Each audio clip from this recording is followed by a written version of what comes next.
Check your sound. How's my sound now? We good? Can somebody tell me if my sound is good? Can somebody tell me no sound? Can you hear me? No? Good now? Oh, here I am pouring my heart out to y'all, apologizing. I was basically saying I apologize for the mishap. As soon as I started the show, I saw on my phone somebody was at my door. So I had to go around and see who it was and the whole bit, and y'all know how that is. Being the only man in the house. I'm not sure if y'all have it. If y'all established that in your house, where if we're home and you're the only man in the house, the women don't answer the door. I'm not sure, but that's just a man thing. Maybe it's a Professor Griff thing. Maybe it's a security thing. I don't know what it is, but yeah. Anyway. All right. Thank y'all for being patient with me. I really appreciate that. All right. Don't worry about this. 7 minutes. I'm gonna make up to y'all some kind of way, somehow. I'm not sure. But in these kind of situations, you want to be consistent. You want to come on time. You want to have at least a kind of subject kind of lined up. But the subject that I did have lined up was a short history of the voting rights. And having a few people have having conversations with a few people, and a few people texting me some things, I've come to the conclusion that we're just not educated about the whole idea of the voting process. Thinking that if we talked about it on several shows, most people would go out and do the research, but I'm finding that they're not. I'm not going to do the research for you, but I could kind of tell you where to go look. All right. In the meantime, between time, thanks everyone for joining me. Shout out to Quan. Really appreciate you, Quan, for taking your time out during your busy schedule for the few minutes that we're going to be on today. We have people checking in from South Jamaica, Queens. All right. All right. Of course, Quan checking in from Dallas, Texas, by way of Louisiana. Okay. So hold on for a second. Let me see if. Yeah. All right.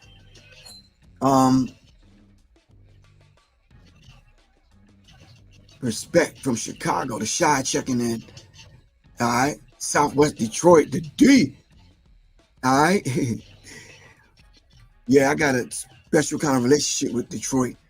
I'm always in Detroit every year. Austin, Texas, Baltimore checking in, Spokane, Washington. I was up there in Spokane, Fort Worth, Texas. All right. Myrtle Beach checking in. Yeah, I spent some writing time in Myrtle Beach and Hilton Head. Salute to Quan. All right, we'll start this show in a few minutes. As y'all see, I'm just trying to get notes together here.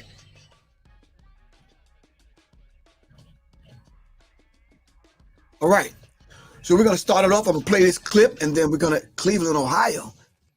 That's right, Tina Ray, you in Ohio. Richmond, Virginia. Anderson, Indiana. Clear Vision Media, I love you to life, man, but Indiana, whoo. Peace to you, Professor Griff from Roosevelt, Long Island. Shout out to Roosevelt, LI, the stomping ground. All right. Anyway, let's dive into this real quick.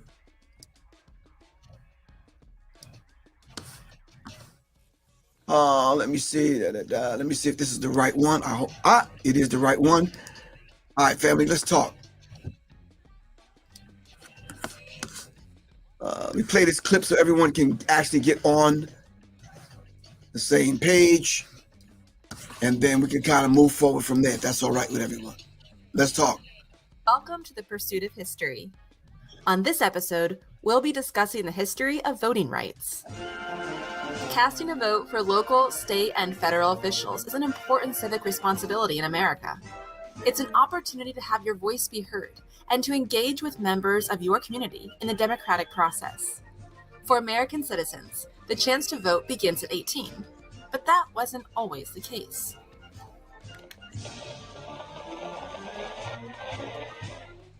All right. First off, she said the democratic process. Let me ask the individuals that are out there. Are we living in a democracy or republic?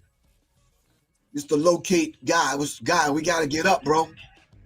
Get that vegan meal and do some laps. Shadow boxing or something. You know what I'm saying? We got to make it happen. All right. Do we live in a democracy or a republic? Thank you very much, Chef Shannon. We live in a republic. Why do they keep calling it a democracy? Please, someone, while I go get my pen, can y'all explain that to yourself so y'all can explain that to me? Why do they keep calling it? Hold on. Why do they keep calling it a democracy if we're supposed to live in a republic?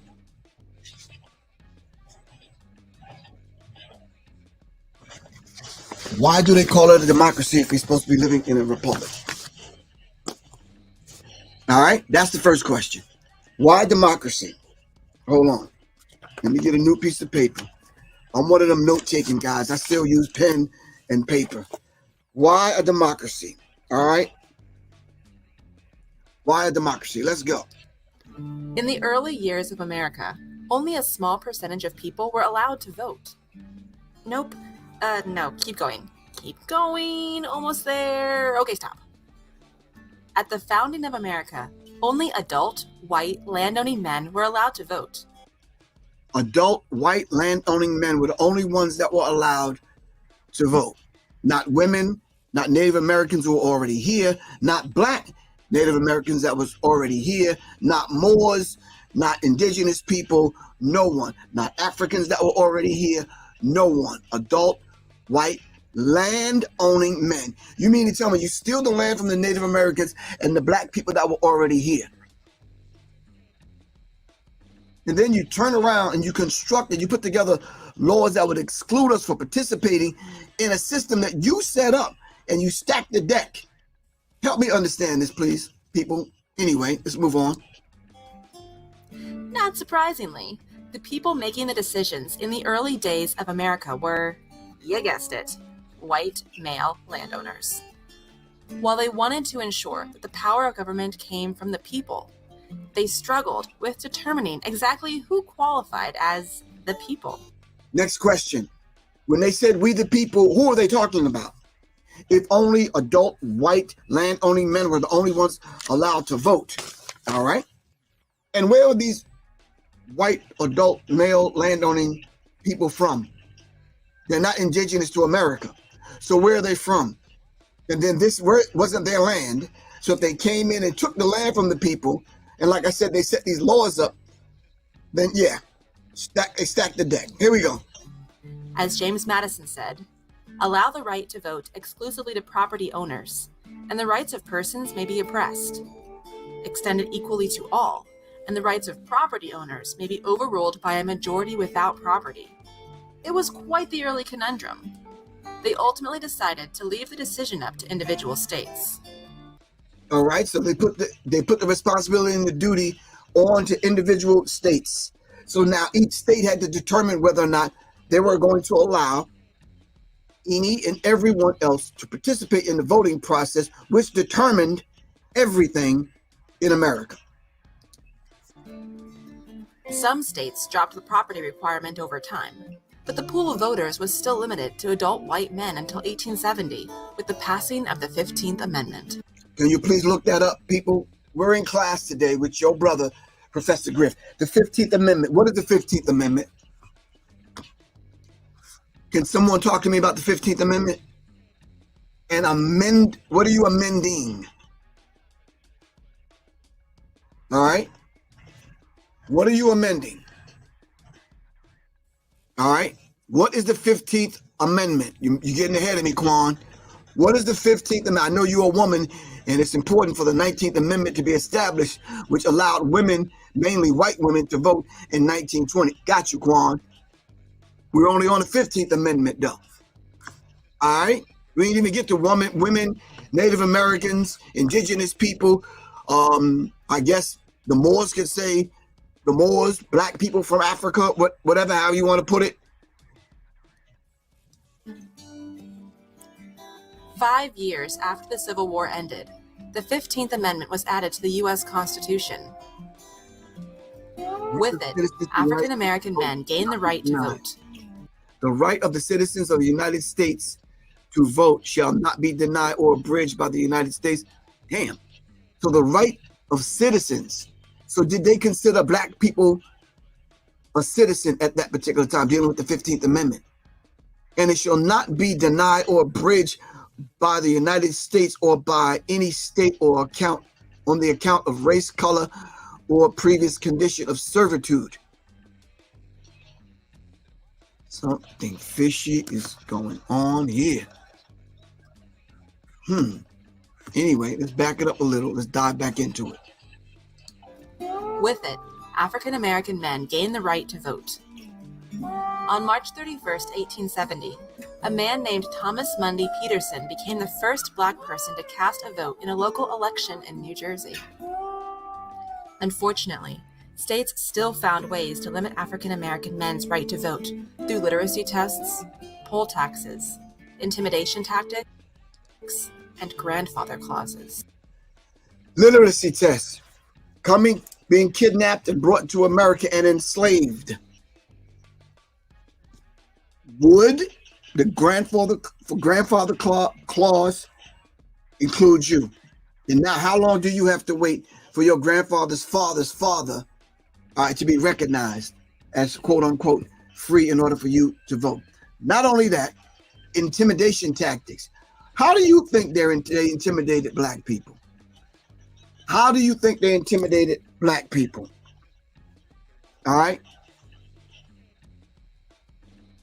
How do you think they intimidated black people in order for black people to get to the polls to vote? And then the poll tax. What is the poll tax? What is it that you have to pay? Can you imagine having to go down to the polls and pay?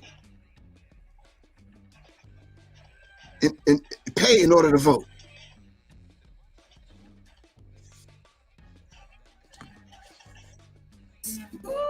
Grandfather clauses stated that African American men could only vote if their grandfather had voted. This limited the vote for many men who had enslaved ancestors. The clauses weren't declared unconstitutional by the Supreme Court until 1915. Likewise, poll taxes and literacy tests in the South became voting barriers. In Mississippi, for example, voting and literacy tests in the South. Literacy tests. What is a right guaranteed by the Bill of Rights? Number 2, true or false? The federal census of the population is taken every 5 years. 3, if a person is indicted for a crime, name 2 rights which he has. Hell, we can't answer these goddamn questions. Excuse me. We can't answer these questions today. Hold on, I gotta screenshot that.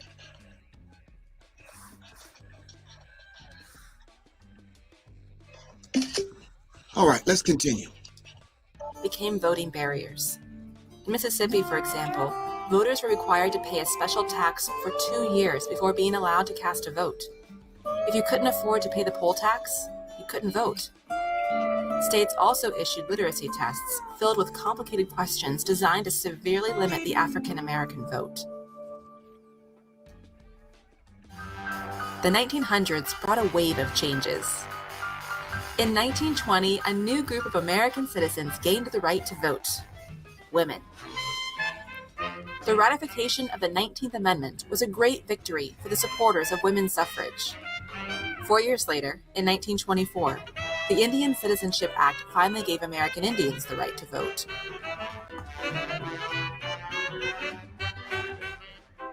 Remember the poll taxes and literacy? The right to vote. Wait a minute. So y'all mean to tell me if black people are the original Native Americans to this particular land, and way before the $5 Indian, I'm confused, as y'all can tell. Like, how is this working out? The Indian Citizenship Act. So they made the $5 Indian a citizen and not the black indigenous people that were the Native Americans in America. Denied them, but the $5 Indian gets the right to vote under the Indian Citizenship Act. Help me out, fam. Come on.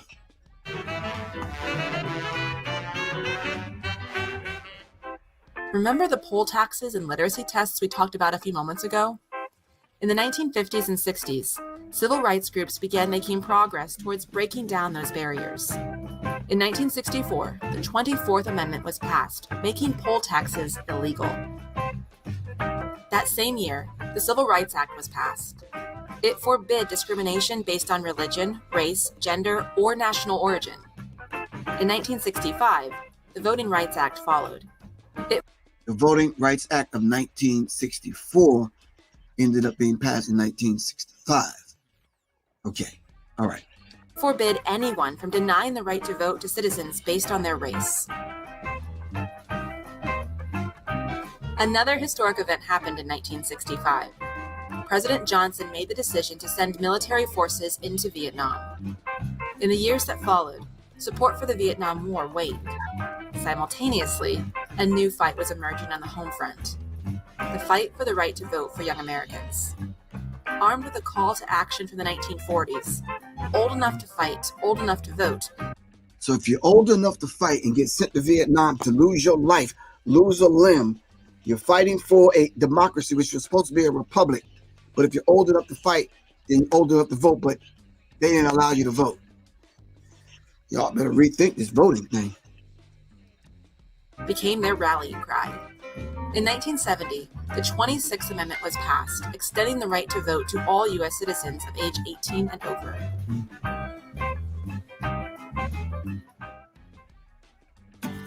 In 1990, the Americans with Disabilities Act became a law. It works to protect the right to vote for people with disabilities by requiring polling locations be accessible to all. In the years that have followed, Americans are still debating issues about voting rights. From the voting rights of convicted felons, to lowering the voting age to 16, and even establishing Election Day as a national holiday, people understand the importance of the right to vote and fight every single day to ensure that this right is safely secured in American democracy.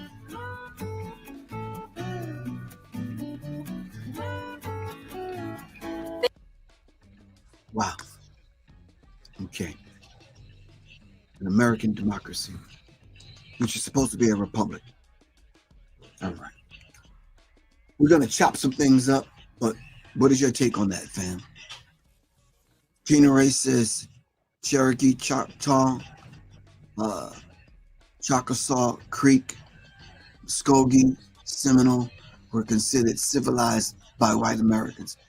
So white people ravaging, raping, murdering, stealing, all right, and taking the land of Native Americans.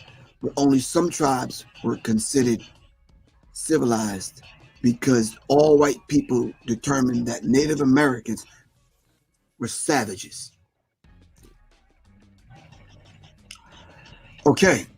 Voting Rights Act. Yeah, hold on. Let me put that on the screen, Tina.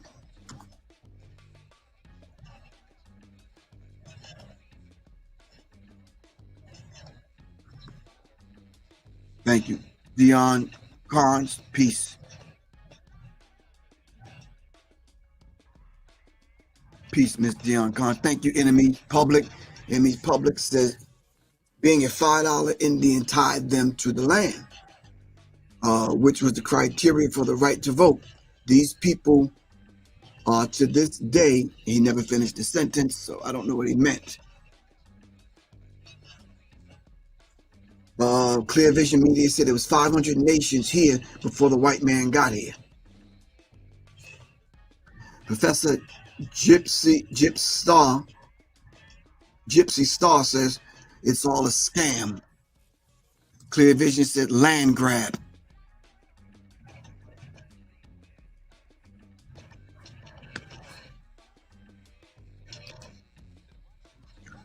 Thank you very much, Quan. Really appreciate you. All right. Let's dive into one more clip, and then we can piece that apart, and then we can continue to dive into the subject matter, which we're talking about a short history of the voting rights in America. Voting rights milestones in America, a short timeline since America's founding days when voting was limited to white male property owners to transformative Voting Rights Act of 1965 to sweeping voting process reform introduced in the early 2000s. The right to vote in the United States election has been a massive change, but the same people who originally were allowed to vote are still running it, because this is a question, please answer this for me. When did they introduce the Electoral College process into the voting scheme of things? Excuse me. Freudian slip.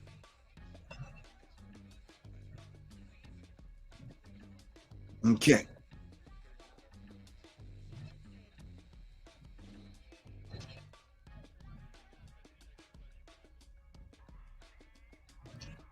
All right. The door up L says, when have we had 100% participation in voting? Question. Racism is a political creation. 100% voting is our way to fight it. Racism is a political creation. 100% voting is whose way to fight it? No, you're not going to use the same mechanism that the man set up to protect himself from you deciding who runs his corporation. Yeah, you're not going to vote your way to freedom. That's just not going to happen. I don't know what. Yeah, maybe I'm reading it wrong. That is why they have spent trillions of dollars to limit our voting capacity. Door FL, I think you're absolutely incorrect. That's just not. But that's your opinion. You ain't going to vote your way to freedom. That's just not going to happen. We have democratic elected individuals and leaders throughout the world, whom America have interfered in their voting and assassinated them and destabilized their government and installed leaders. So the democratic, quote unquote, democratic process of electing someone never worked. Never, ever worked. All right. Yeah, that's confusing. That's just, nah. If you think you're going to vote your way to some freedom, no, that's just not going to happen. That's not going to happen. Not today. All right, 15th Amendment. Let's talk about it. All right.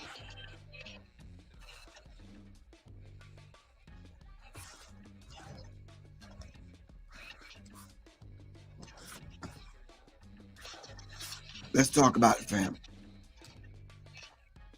Of the 15th Amendment in 1870 that protected citizens' right to vote based on race and previous condition of servitude, things like poll taxes, literacy tests, and the grandfather clause were still allowed due to the Supreme Court's poor interpretation of the amendment. In United States v. Reese, William Garner, an African-American,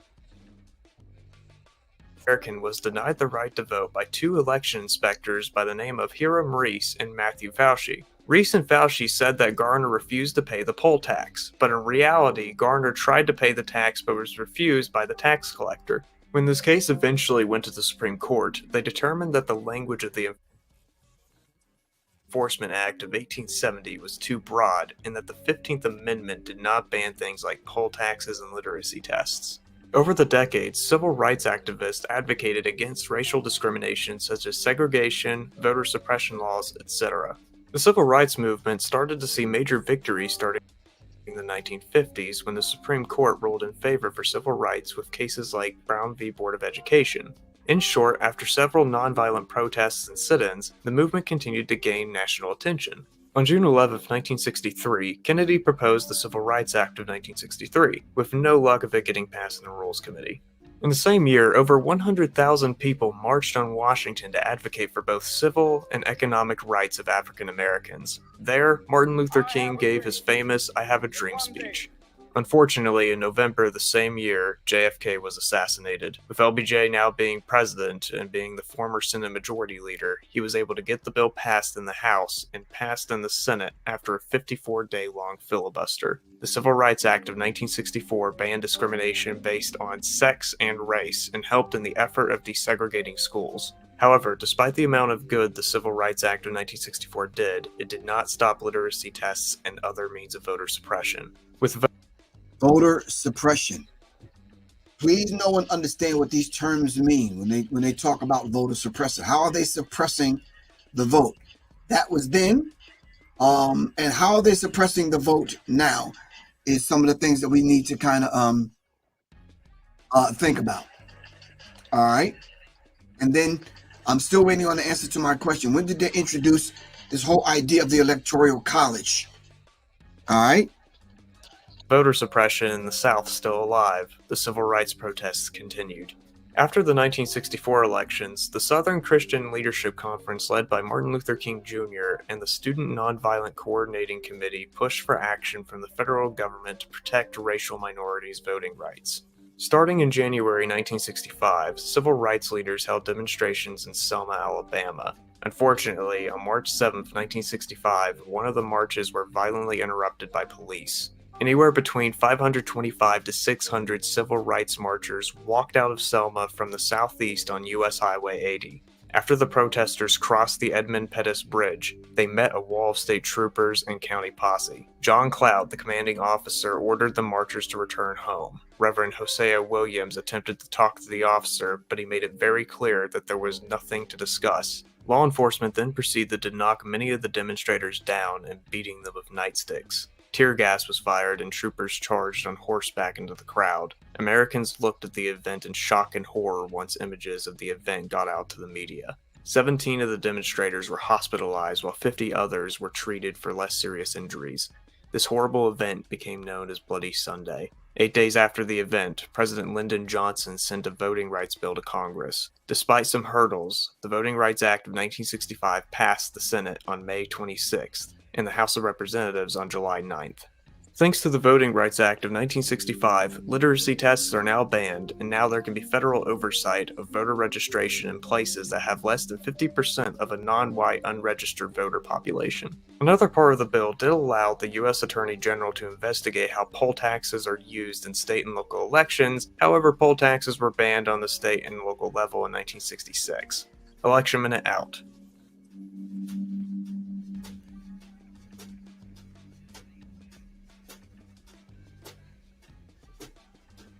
All right.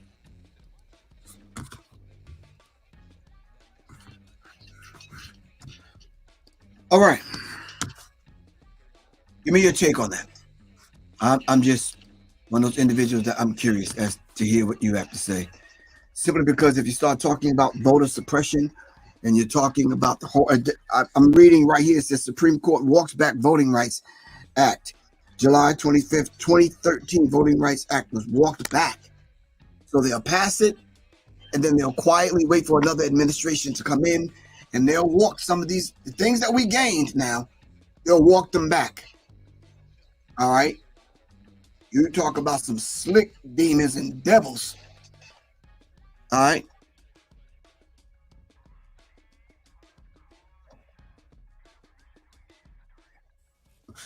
So we have to understand and know and understand the process. This is what I keep saying. If we are educated about if we're educated about the process,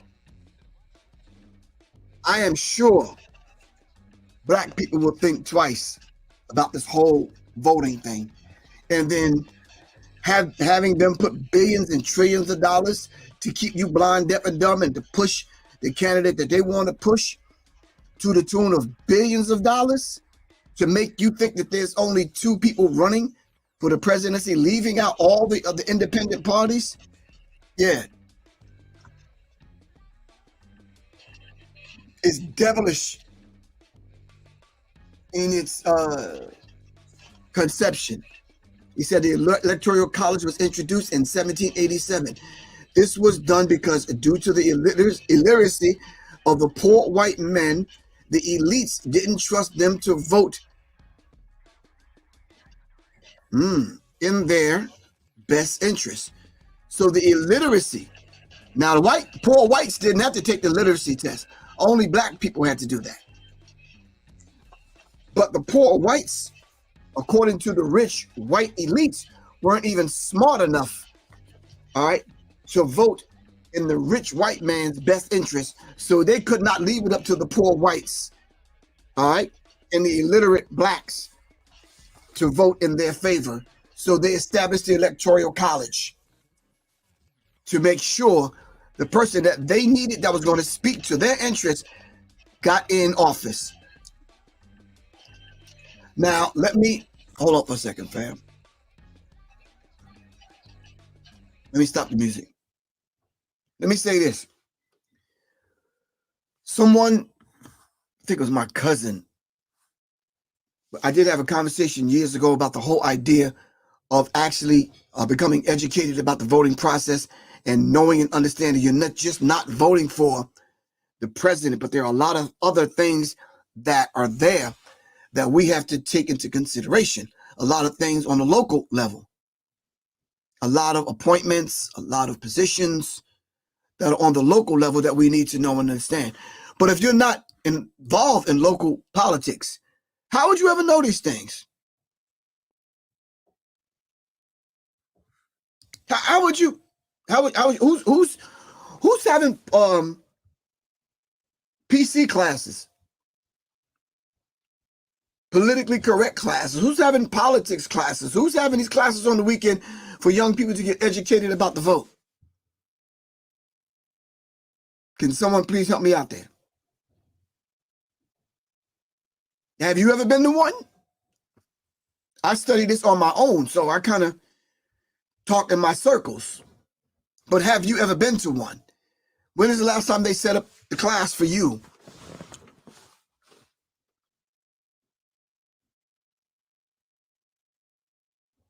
If you haven't taken a political science class, if you haven't sat in those circles on the weekend in small groups, and then now those virtual classes that are being held online to educate people about the voting process, when have the black Democrats for Kamala Harris, Kamala, however you want to pronounce her name, when have they ever had the politically science class? When did they have the politics class for young people? When I'm just help me out. I know some young people. I don't know them to take any of these classes. Have you? Because when I ask basic questions, I sure don't get them answered. Help me out, fam. So unless we're educated about the voting process and all the tricks and the deceptiveness and voter suppression and everything that we had to, and the lives that were lost, all right, to get to this point, what are we truly doing?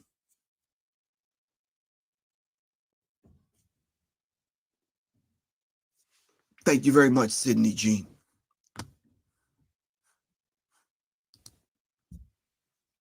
Sydney G said nobody's teaching political science, but they will have you wear t-shirts saying vote or die. Damn shame. That's your man, P. Diddy, Puffy. You see, they use the Beyoncés, they use the Ushers, they use the Eminems, they use the Leonardo DiCaprio. Damn, that sounds like a whole P. Diddy freak off party list right there. Damn.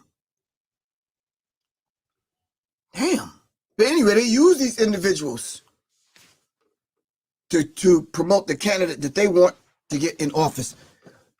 All right? And then they'll use movie stars and actors and actresses and entertainers and sports people. And these people that I mentioned ain't never been political. When have you, last time you heard Usher saying anything damn political? I'm not ragging on Usher, but I'm just saying, I don't know Usher to be political like that.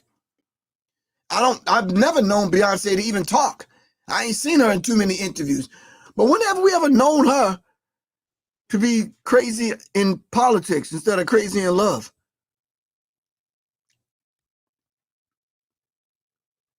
Leonardo DiCaprio?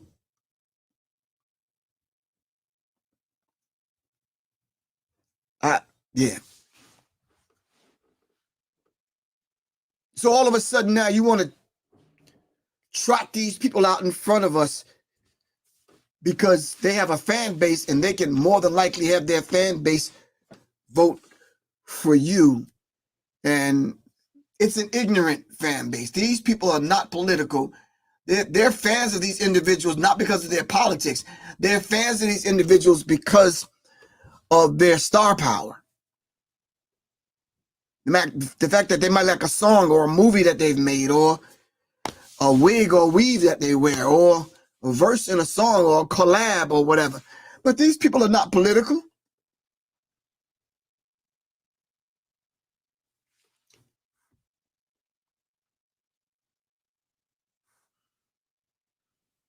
So let's understand exactly what we're dealing with. Notice that they don't choose people that are politically astute and awake and aware. All right? They choose people that they know don't know. Name me one thing Beyonce ever said that was political or did.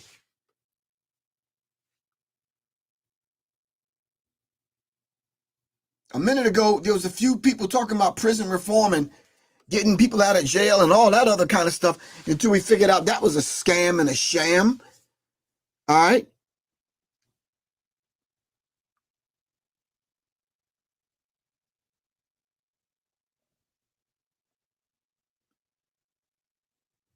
So let's understand this dynamic.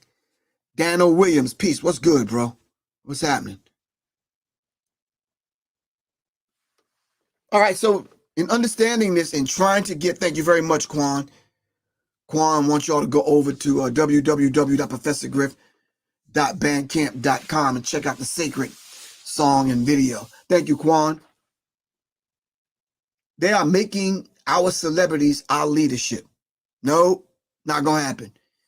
Beyonce can't lead me nowhere. Sorry, Usher. No thanks, Eminem. Nah. Nope. I'd like to say right now, give a shout out. Let's give a shout out to Quan. Let's give her a round of applause, thumbs up, peace sign, black power fist, however you got to do it. Thanks, Quan. We really appreciate you for making a sacrifice. All right. The sacrifice that you make to make sure this information gets out. Now, what we need to do now is everybody take that same energy and get this information out. You can repost this or whatever you have to do, but take the information, all right? Do a show of your own, but get the information out to our people. We have to know and understand this voting process, all right, to make better decisions. And as I always say, my job on here is to arm the masses, all right? And we have to begin to arm the masses each and every single day on whatever subject it is. Today is voting. Tomorrow could be police brutality. Tomorrow, the next day after that, it could be the women that are committing suicide in the Sudan. After that, it could be South Africa. What's going on in the African states that declared not only independence years and years ago, but kicking the colonizers out of their country. All right. Whether it's Traore or Molina or whatever leader it is. All right. Either in Burkina Faso or South Africa. All right. We need to stay awake and aware and abreast of what's going on, keeping each other up to date on what's going on. We still call it Mother Africa because it's Mother Africa. Thank you very much, Gina Ray. Malcolm warned us about black celebrities speaking as our leaders or representatives of black people as a whole. All right. These people are entertainers. Malcolm said they're jugglers, clowns. All right. And that's who they are today. I mean, we love them. Why else would we pay $800-900 for a ticket to go see them? But, all right. Why else would we support them? If we love them, but you're not our leaders. And then if you are our leaders, what's your agenda? What are you leading us to?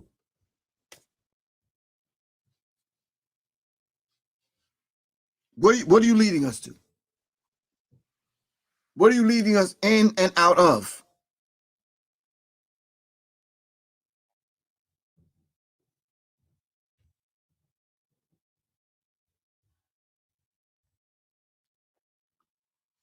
What are you leading us in and out of? These people are not out. Jinx, what's up, man? Sir Jinx in the building. All right, what are you leading us in and out of? You're not our leaders. All right, that's like them saying, trotting Professor Griff out in front of the Republican or the Democratic Party, saying he's our leader. No, the hell I'm not. No, I educate you and give you some information. We're gonna arm the masses, but I ain't leading you no place.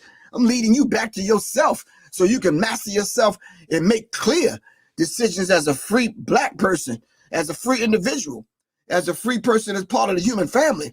But I ain't leading you no place. I'm not leading you anywhere. And Professor Griff is not your leader. Thank you, Master Lee. You your own leader. What is that, the 19th degree in the alphabet, self-savior? You your savior. Professor Griff is not your leader. Beyonce, Jay-Z, Usher, Eminem, the rest of these people that they trot out in front of you, these not your leader. Come on, stop playing, man. Stop playing. Who is it? Little John in Atlanta and I don't know, Killer Spike and some other people. These people are not your leaders, man. Thank you very much. Elijah Muhammad said, this is the fall of America. When these entertainers and actors and all these people become your leader, that's when you know you're in trouble. Know you're in trouble.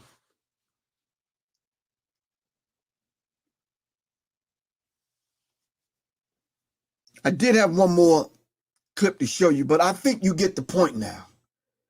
I need everyone to look up a short history of voting rights. All right. Then those key points that we made, of course, the voting rights of 1865, I need you to look up and all the events that happened. But look, you could just look up this. Voting rights milestones in America. All right. And then you could go through the timeline. Through the decades, the right to vote in the United States elections has been massive change and expansion. Expanded to do what? All right. A minute ago, a year or 2 years ago, they wouldn't even let us get a bottled water while standing in the voting line. And them lines were long, and you stayed out there for 3, 4, 5 hours in the damn dark. Put it closer, someone said. Hold on. I'm reading it, though. The voting rights milestones in America, a timeline. All right. Can y'all check that out? Let me angle it so you can at least see it. I think that's it. All right. All right. And then for the people on IG, which it might come out backwards on there, voting rights milestones in America, a timeline. Look it up for yourself. Educate yourself in how this process works.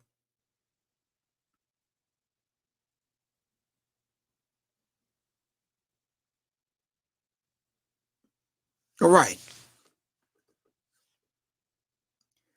Jabril says they don't want the masses to think for themselves. They use politics, the politics of fear. A brother tried to convince us to vote for genocide Kamala, saying we would go back to Jim Crow. Basically, if we don't vote for Kamala, we go back to Jim Crow. Killer Kamala. It's critical. Genocide Kamala. Y'all got all kind of crazy names for this woman. But that's a rap name or something?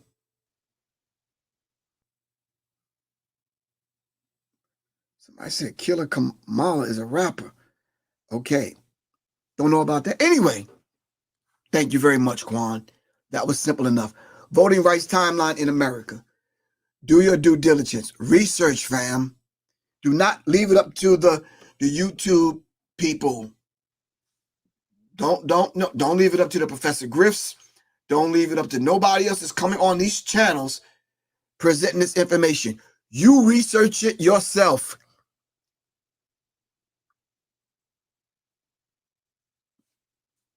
Somebody, all I published and said, you good? I'm good. Like, Talk to me, All Eye Publishing. All right. Any more questions? Any more comments, fam? You're right, Master Lee.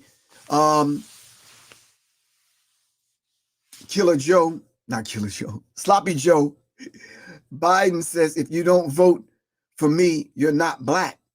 These people are funny as hell and goofy.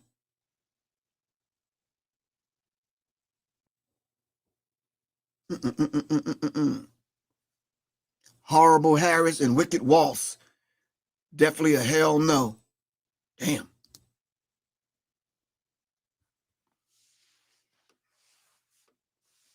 Travis Sankofa, that's a whole nother show. Go see Kalanji, all right, about the Cop City thing. Go to Black Power Media Reloaded. Kalanji show, the morning show, and the other shows talk about Cop City. You already know what I think about Cop City. Don't ask me no question like that. I got a feeling that they will release another pandemic, and you would be absolutely correct.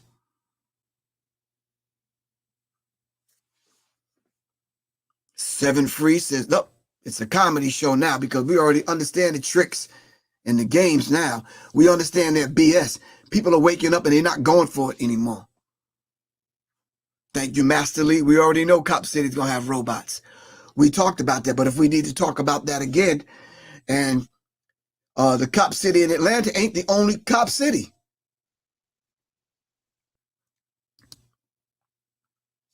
All right?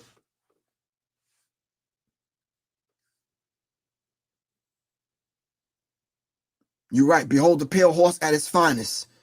All right, fam. Like Quan said, do your due diligence. Study on your own. So when these subjects come up, you're educated about these things. You're informed. All right? My job here is to bring these things up, have a discussion, bring you into the discussion so we can discuss some things, maybe give you some things, pull some things from you, share it with some other people as we begin and continue to arm the masses. This is Professor Griff. I got to get ready to get out of here. I love you all to life. As always, I love you to life, not to death. All right? November 5th is coming around real quick, fam. On our next show, please do the research and tell me what is this ritual that people go through every 4 years? Why every 4 years, and why November 5th as a date? And why during this particular sun or moon cycle or whatever kind of cycle? I'm not going to give it away, but you tell me, what rituals are they having the masses of the people go through during this particular period? And then why go through the ritual every 4 years? And what has changed? All right, Quan. All right, peace, fam. Shout out to everyone. Please make sure you go to www.professorgriff.bandcamp. Go check out my song, which I'm gonna play right now as we speak, fam. We're gonna check out the video and the song Sacred. All right. We're going to be in certain cities. We're definitely going to be in Capitol Heights, Maryland. Make sure y'all come check us out there on November 16th. All right. Hold on. Let me pull that up. Collective. Hold on. Let's go there. Let's go back. All right. All right. Remember, fam, on the 16th of November, the Soul Own, my band, we will be in Capitol Heights, Maryland. All right, E-Life Restaurant, Everlasting Life Vegan Restaurant, November 16th, 2024, 3 to 8. Soleil is speaking, Professor Griff is speaking, and then band is performing a little bit later on that evening. I want to see y'all in the building. All right. All right. Just to let everyone know, the actual Serious Minds Brain Tonic is now on sale. I'm pouring it today. And it's cheap. You don't have to pay the $33 plus shipping, which might end up being $38, $40 something dollars. Just pay the $27.50, and you can listen. There's only limited amount of brain tonic and resurrection formula. So if you don't jump on it now, all right, Serious Minds Brain Tonic, $27.50. Hit me up. All right, 678-557-2919. All right, text me. We'll give you the link and the code, and you can purchase it along with the resurrection formula. $27.50 flat fee. Make it happen, fam. All right, stay healthy, brothers. Stay healthy. Stay healthy. Stay healthy. All right. Anyway,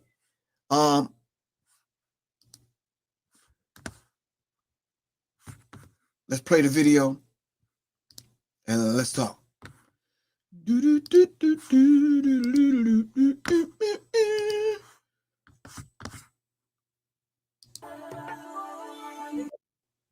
Let's go.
Shout out to Rashida. Shout out to Mina Light. Shout out to my man Dane. And this is Professor Griff. Of course, we are the Soul Own Collective. All right. Go to YouTube video.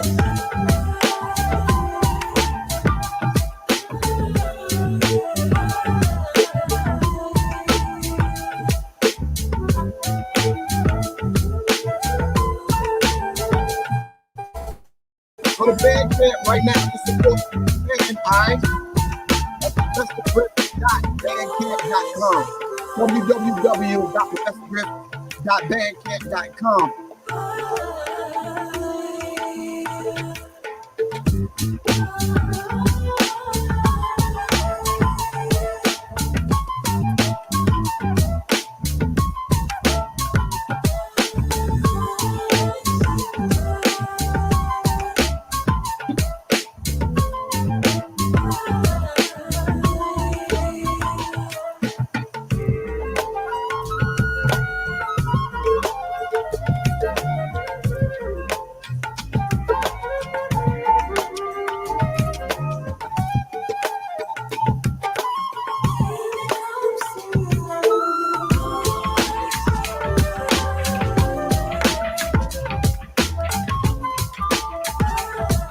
There's an instrument called this the flute.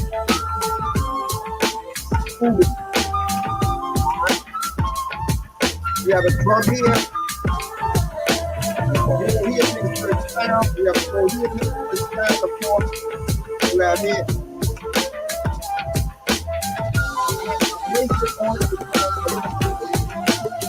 Let's talk about this rap that's down here.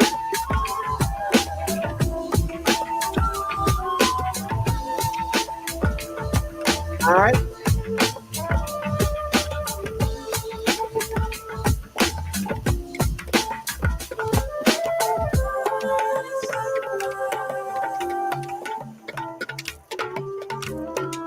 Udu, U-D-U, Udus, from Nigeria.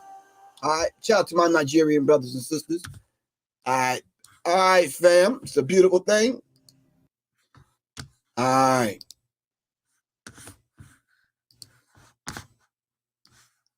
All right, it's Professor Griff. I got to get ready to get out of here. Love y'all to life, fam. Check out the Soul Own Collective. our song, Sacred. If you want to participate in our next video, which is going to be on November 22nd in Atlanta, just contact me. Come on through. Come be in the video. All right, make it happen. If you're in the ATL, we're going to be at, don't tell me, Life Bistro. All right, we're performing at the Life Bistro. We're shooting a live video. All right, let's make it happen. Shout out to Shane Shakur for editing that video. Does marvelous, wonderful job each and every time. All right, love y'all to life, fam. Hey, shout out to Vance Vex, man. Vance Vex, man, for mixing it. All right, us finishing that song at Solar Sound Studio. And once again, shout out to the whole Soul Om Collective, Rashida Ali, Lena Light, Ade, and my man Jay Battle, and yours truly, Professor Griff. Peace. Mr. Locate Guy, we got to get up, man. All right? I'll probably have to see you after this Halloween stuff, the spooky ghosts and goblins and all that kind of stuff. So, yeah, we'll talk good, bro. All right. Peace, fam. I'm out.